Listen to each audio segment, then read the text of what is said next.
இது மகிமை நேரம். கர்த்தரும் இரட்சகருமாயிருக்கிற இயேசு கிறிஸ்துவின் ஈடி நேற்று இன்ப நாமத்தினாலே மகிமை டிவி நேயர்களை அன்புடன் வாழ்த்துகிறேன்.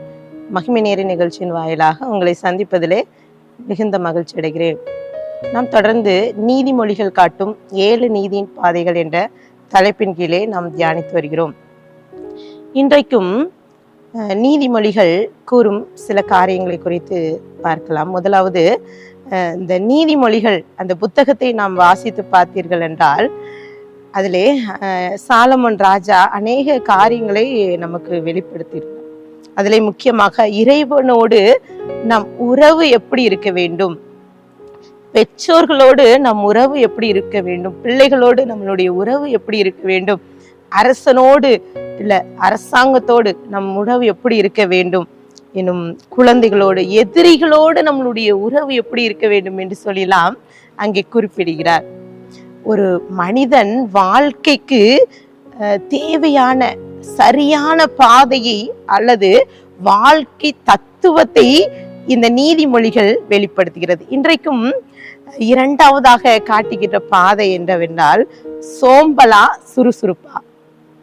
வசனம் இவ்வாறு சொல்கிறது, நீதிமொழிகள் 19:15 சோம்பல் தூங்கி விழ பண்ணும், அசதியானவன் பட்டினியாய் இருப்பான் என்று சொல்லி குறிப்பிடப்பட்டிருக்கிறது.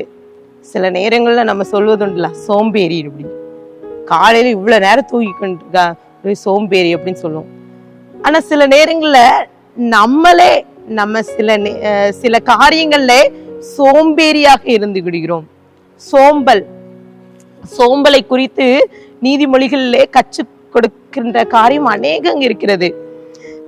இங்க போடப்பட்டிருக்கிறது. நீதிமொழிகள் 6ஆம் அதிகாரத்துல அந்த 6, 7, 8 அந்த வசனங்கள் எல்லாம் வாசித்து பாத்தீங்கன்னா நம்ம எல்லாருக்கும் தெரிந்த ஒரு வசனம் தான். சோம்பேறியே, நீ எருமிடத்தில் போய் அதன் வழிகளை பார்த்து ஞானத்தை கற்றுக்கொள். அதற்கு பிரபுவும் தலைவனும் அதிகாரியும் இல்லாதிருந்தும் கோடை காலத்தில் தனக்கு ஆகாரத்தை சம்பாதித்து அறுப்பு காலத்தில் தனக்கு தானியத்தை சேர்த்து வைக்கும் என்று சொல்லி அங்க குறிப்பிடப்பட்டிருக்கு. எறும்பை போய் பாரு. அந்த சோம்பல் என்று சொன்னாலே நமக்கு நினைவுக்கு வருகிறது எறும்பு தான். அது பாத்தீங்கன்னா அது வரிசையா யார் என்ன ஆனாலும் பரவாயில்ல, எங்கதான் பிரச்சனை வந்தாலும் அது பாட்டுக்கு அதோடைய வேலையை செய்து கொண்டிருக்கு. இன்னும் அந்த இடத்துல போடப்பட்டிருக்கிறது பாருங்க, நீதிமொழிகள் 6 சோம்பேறியை நீ எவ்வளவு நேரம் படுத்திருப்பாய், எப்பொழுது உன் தூக்கத்தை விட்டு எழுந்திருப்பாய், இன்னும் கொஞ்சம் தூங்கட்டும், இன்னும் கொஞ்சம் உறங்கட்டும், இன்னும் கொஞ்சம் கைமுடங்கி நித்திரை செய்யட்டும் என்பாயோ, உன் தரித்திரம் வழிபோக்கனை போலும், உன் வறுமை ஆயுதம் அணிந்தவன் போலும் வரும். இன்றைக்கு நாம் அநேகர் சொல்வதுண்டு மற்றவர்களை பார்த்து எங்க சோம்பேறி அப்படின்னு. ஆனா நமக்கு நாமே இந்த கேள்வியை கேட்டுக்கொள்ள வேண்டும். இந்த நீதிமொழிகள் நம்மளுடைய வாழ்க்கையை சீர்படுத்த குறிப்பிடப்பட்ட அந்த வசனங்கள். சோம்பேறித்தனம், சோம்பல். நீதிமொழிகள் 31:27 அவள் சோம்பலின் அப்பத்தை புசியாமல் தன் வீட்டுக்காரையும் எப்படி நடக்கிறது என்று கண்ணோக்கமாய் இருந்தாள் என்று குறிப்பிடப்பட்டிருக்கிறது. சோம்பலின் அப்பம், சோம்பேறி.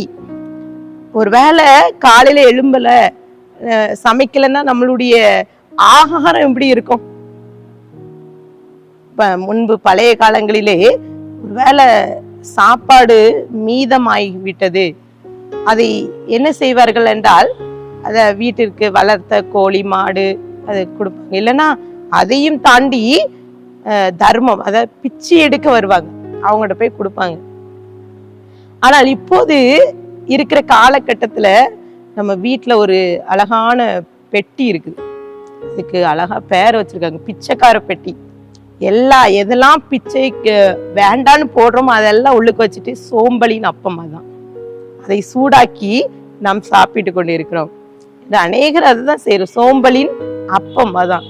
எங்க வீட்டுக்கு ஒரு வயதான ஒரு பாட்டிமா வந்தாங்க. அவங்க கேட்டாங்க, ஆமா ரொம்ப வயிறு பசிக்குது, ஏதாவது ரூபாய் தாங்க, நான் வந்து கடையில போய் வாங்கிட்டேன், இல்ல எல்லாமே இருக்குது நான் தாரேன், சாப்பாடு இல்ல காஃபி வேணும், எதுனாலும் நான் தரேன், நான் காசு தர மாட்டேன், எதுவும் வேண்டாம் எனக்கு காசு தான் வேணும். பாருங்க எவ்வளோ இப்போ இருக்கிற பிச்சை எடுக்கிற வர்றவங்க கூட என்ன செய்யறாங்க, சாப்பாடு வேண்டாம் ரூபாய் தான் வேணும், அப்படி அந்த அளவுக்கு உலகம் போய் கொண்டு இருக்கிறது. இப்போ நம்மளுடைய சோம்பேறித்தனம் எப்படி இருக்குது, ஈஸியா காலையில சில நேரம் சமைக்கலன்னா கடையில வாங்கி கொடுத்துடலாம், மத்தியானம் சமைக்கலன்னா கடையில சாப்பிடலாம், அப்படிப்பட்ட எண்ணங்கள் நமக்குள்ள வந்து விட்டது. இந்த சோம்பேறித்தனத்தை குறித்து பாத்தீங்கன்னா சோம்பலின் கரடி என்று சொல்லுவாங்க. இந்த உலகத்துல 8 விதமான கரடி இருக்குதான், அதுல சோம்பேறி கரடியும் ஒன்று. இது என்ன செய்யணும், மெதுவா நடக்கும், அதுக்கு காது சரியாக கேட்காது, அதுக்கு வந்து அதனுடைய வாசனை, அதுக்கு ஒரே ஒரு கிஃப்ட் என்ன, வாசனையை முகருகின்ற தன்மை மட்டும் அதிகமா. அதை குறித்து போடப்பட்டிருக்கிறது பாத்தீங்கன்னா, அது தூங்கிட்டே இருக்குமா, அது படிப்பொழிவு காலம் முடிகிற வரைக்கும் தூங்கிட்டு எதுவுமே சாப்பிடாம அப்படியே படுத்துட்டு இருக்கும். அதோடைய நிறங்கள் பாத்தீங்கன்னா, நம்ம பிள்ளைகளுக்கு எல்லாம் கிஃப்ட் கொடுப்போம்ல அந்த கரடி பொம்மை, அந்த பிளாக் அண்ட் ஒயிட் இல்லைன்னா ஒரு சாம்பல் நிற கரடிகள், இதுல அந்த கரடி இதோட தன்மை எப்படின்னா தூங்கிக்கிட்டே இருக்கும். இதனால இதை குறி வைத்து சிலர் பாத்தீங்கன்னா அந்த கரடி தூங்கிட்டு இருக்கிறது சாதகமாக்கி கொண்டு அதை வேட்டையாடுறாங்க.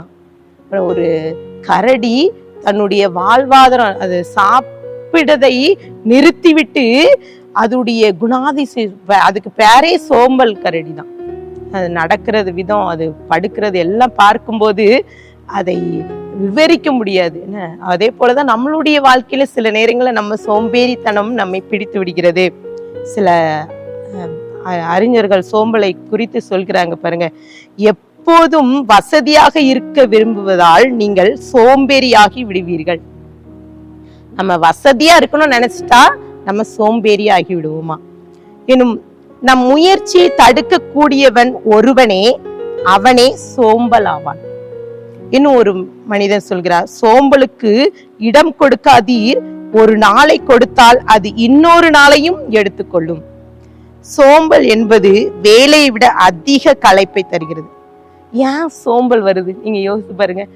நம்ம நல்லா ஹார்டா வேலை செஞ்சிருப்போம், அது முந்தின நாள் தான், அடுத்து 10 நாள் அப்படி படுத்துருவோம். நிறைய தாய்மார்கள் நிறைய பேர் ஜெபிக்க வர்றது காரணம், எனக்கு ரொம்ப சோம்பல், வேதத்தை கூட வாசிக்க முடியல, அப்படியே நான் படுத்துட்டே இருக்கேன், ஜெபிக்க கூட படுத்துக்கிட்டே நான் ஜெபிக்கிறேன், நல்லதான் ஜெபிச்சுட்டு இருந்தேன், நல்லதான் வேலை செஞ்சுட்டு இருந்தேன். அப்போ ஒரு நாள் செய்த வேலைக்கு நம்ம எத்தனை நாள் இருக்கும், 10 நாள் ரெஸ்ட் எடுக்கும். இப்போ சோம்பேறித்தனம் அப்படிதான் நம்மளுக்கு வருது. யாருமே இங்க நம்ம நீ சோம்பேறி அப்படின்னு சொன்னா அதை அக்செப்ட் பண்ண முடியாது. நானும் ஒழுங்கா தான் இருக்கேன், நான்லாம் காலைல எழும்பி எல்லா வேலையும் செய்யறேன். ஆனா நம்மையும் அறியாமல் சோம்பல் தனம் நம்மை சூழ்ந்து கொள்கிறது. சில நேரம் இந்த சோம்பல் எப்படிலாம் வருதுன்னு சொல்லிட்டு உலக விஞ்ஞானிகள், உலக காரியங்களை மருத்துவர்கள் சொல்றாங்க, நோயால் வருதான். சிலருக்கு மன அழுத்தத்தினால இந்த சோம்பேறித்தனம் வருது என்று சொல்லி குறிப்பிடப்பட்டிருக்கிறது. இந்த சோம்பேறி இதெல்லாம் நம்ம சொல்லும்போது அவர்கள் நம்ம என்ன செய்யறோம்னா, சில நேரங்கள்ல ஆலயத்துக்கு கூட போறது கிடையாது. காலையிலே எழும்பி சர்ச்சுக்கு போகணுமா, வேண்டாம், அப்படி படுத்து, இன்னைக்கு வேண்டாம், நாளைக்கு வேண்டாம், காலையில எதுக்கு, இரவு ஆராதனை எதுக்கு, வீட்டிலேயே ஜெபிச்சிடலாம். இன்னும் லாக்டவுனுக்கு அப்புறம் நிறைய பேர் ஆலயத்தை விரும்புறதே இல்லை.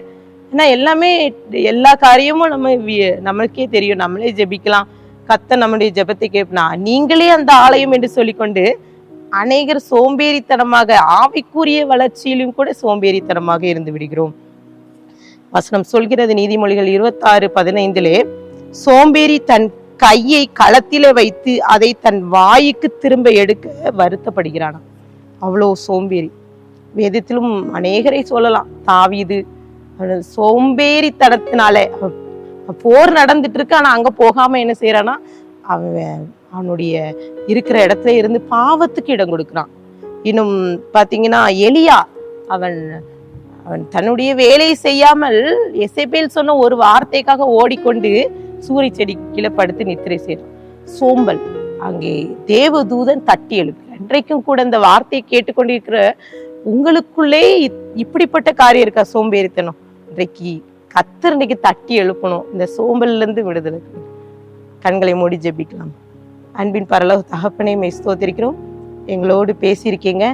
இன்றைக்கு நாங்க சோம்பலா இந்த காரியத்தை பார்க்கும்போது சில நேரங்கள்ல நாங்க சோம்பேறியா இருந்துடுறோம். எங்களுடைய ஆவிக்குரிய வாழ்க்கையில கூட ஜெபிக்க முடியல, வேதம் வாசிக்க முடியல, ஆலயத்துக்கு சில அப்படிப்பட்ட சோர்வுகளோடு இன்றைக்கு இந்த வார்த்தையை கேட்டுக்கொண்டு இருக்கிற பிள்ளைகளோடு நீங்க பேசுறீங்க. எங்களுக்கு இசப்பா சுறுசுறுப்பை தாங்க. நம்முடைய சித்தம் எங்களுடைய வாழ்க்கையில நிறைவேறணும். எங்களுடைய ஆவிக்குரிய வளர்ச்சிக்குன்னு எங்களை இசப்பா அர்ப்பணிக்கிறோம். நீங்க சுறுசுறுப்புள்ள ஆவி எங்களுக்கு தாங்க. எங்களோடு நீங்க பேசியிருக்கீங்க என்ற நிச்சயத்தை நாங்க பெற்றுக்கொள்ள கிருபை தாங்க. உடைய கரத்திலே கொடுக்கிறேன், தாழ்த்துகிறேன், மீட்பர் மூலம் கேட்கிற பிதாவே, ஆமென்.